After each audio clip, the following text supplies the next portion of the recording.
काय चाललं आहे आपल्या महाराष्ट्रामध्ये नक्की? काल पिंपळवंडी तालुका जुन्नरमध्ये एका 9-9.5 वर्षाच्या मुलीचा रेप करून तिला मारून टाकलं आहे. काय वाटत असेल तिच्या आईवडिलांना? कुठं चाललं आहे आपला महाराष्ट्र? खरंच पूर्वी असं कधी घडायचं का हो? आमचे आईवडील ना आम्हाला कुठेही सोडायचे खेळायला. त्यांना कधीच वाटलं नाही की असं काही घडेल म्हणून, कारण त्यांना विश्वास होता की कधीच काही असं घडणार नाही. कारण समाज तेव्हा तसा होता, लोक तेव्हा तशी होती. पण आता काय झालं? कुठून आली ती लोक?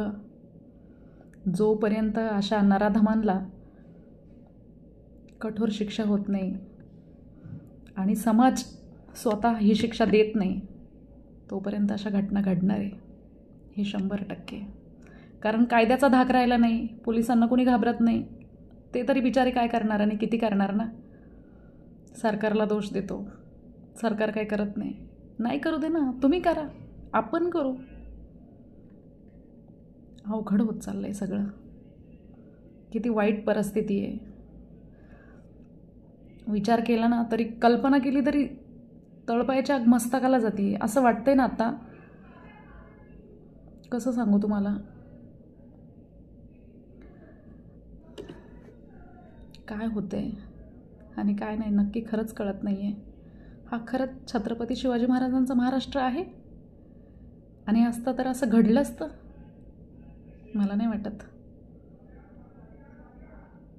कुणाचा आहे हा महाराष्ट्र? आहे मराठ्यांचा?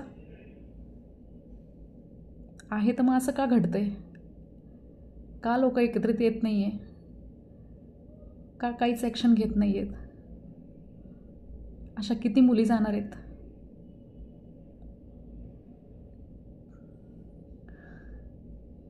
त्या मुलीचे किती स्वप्न असतील? 8-9 वर्षाची मुलगी, अगदी 3री-4थीला असणार. तिला काय वाटत असेल? लहान मुलांचे किती स्वप्न असतात, आम्ही मोठं झाले हे होऊ, ते होऊ, ते होऊ. आणि आज